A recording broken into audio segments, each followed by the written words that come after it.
বিমতি করবে, সবাই শিক্ষকতা করবে, সবাই ওয়াজ নসিহত করবে, সবাই তাবিজ লিখবে, এটা কোনো ঘটনা না। আল্লাহ পৃথিবীতে পাঠিয়েছেন রোজগারের একটা পথ তাকে খুঁজতে হবে।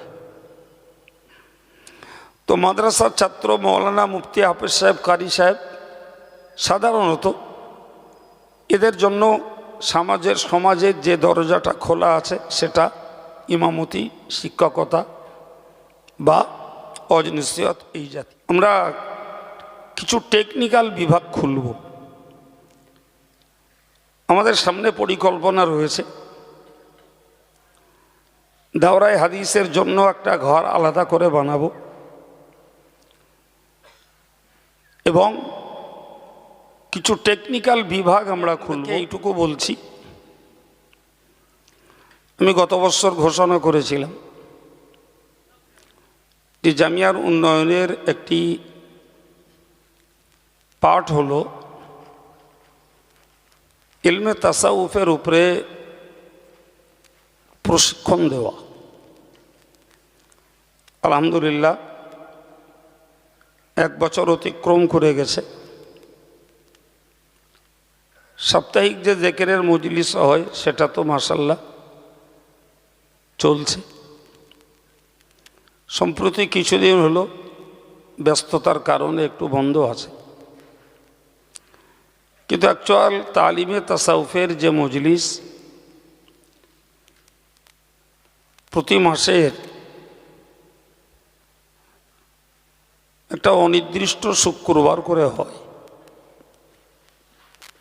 তো যারা আছেন তাদের নাম্বার নিয়ে একটা গ্রুপ করা আছে। তো সেই গ্রুপটাতে ডেটটা জানিয়ে দেওয়া হয়, তেনারা আসেন। প্রায় 100-র কাছাকাছি মানুষ এখন আসছেন। তো আজকের আপনাদেরকেও বলবো, যদি তালিমে তাসাউফের মজলিসে কারুর আসবার মতো নিয়ত থাকে তো আপনি আপনার ফোন নম্বরটা দিয়ে গেলে আপনাকে গ্রুপে অ্যাড করে নিলে আপনি বাড়ি বসেই জানতে পারবেন যে আগামী তালিমের মজলিসটা কবে হবে। সে মতো ছাত্র কিংবা গ্রাম্য কোনো ভাই এ মজলিসে অংশগ্রহণ করতে পারেন এবং সেটিও আমাদের জীবন গড়ার একটি বিশেষ সহযোগী মাধ্যম হবে ইনশাআল্লাহ।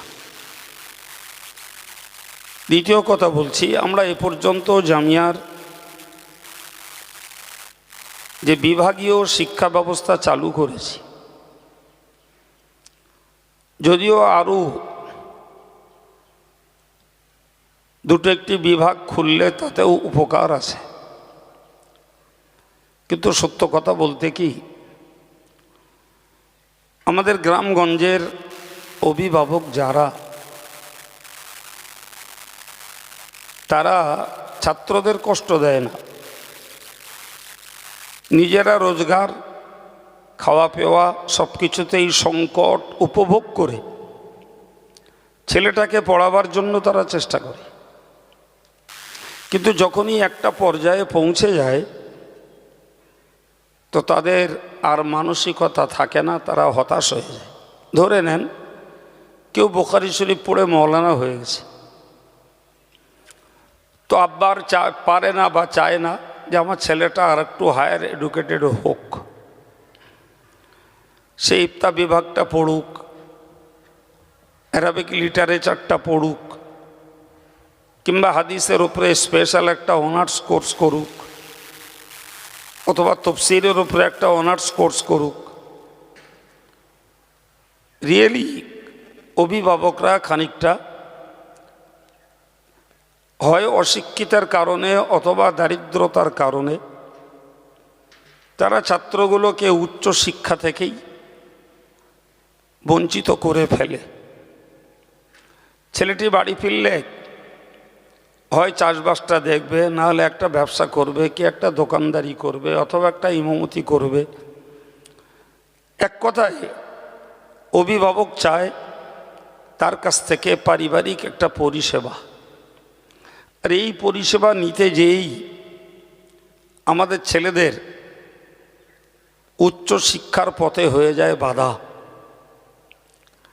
যে কারণে আমার এডুকেশনাল বিভাগে নতুন করে আর কোনো ডিপার্টমেন্ট খোলবার মতো চিন্তা নেই। তোমার আমরা কিছু কল্পনা করিয়ে রেখেছি। আমরা কিছু টেকনিক্যাল বিভাগ খুলব। আমাদের সামনে পরিকল্পনা রয়েছে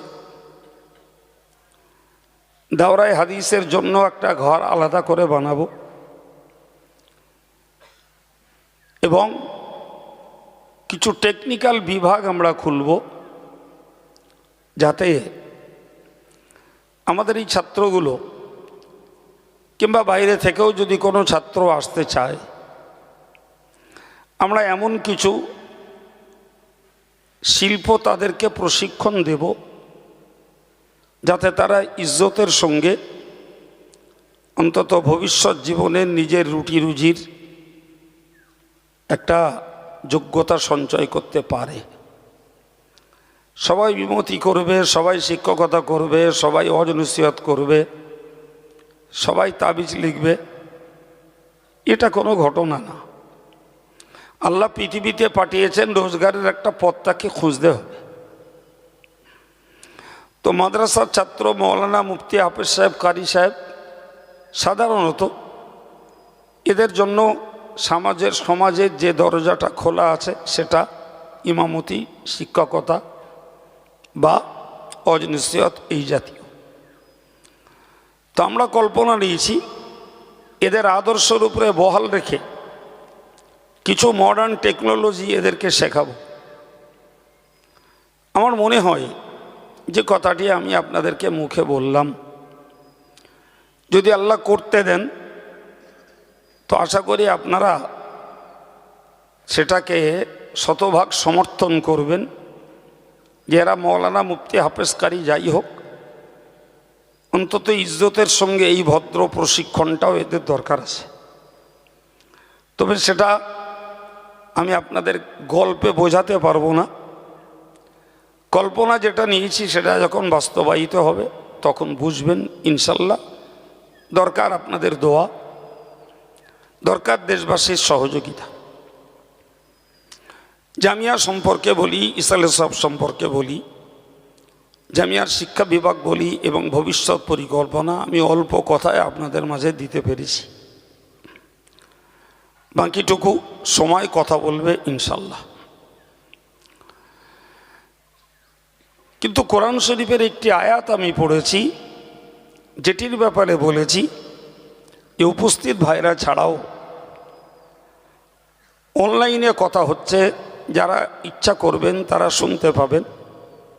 সেটা জাতির জন্য একটা উৎসাহ, তাদের হতাশা থেকে একটা সাহস জোগানো।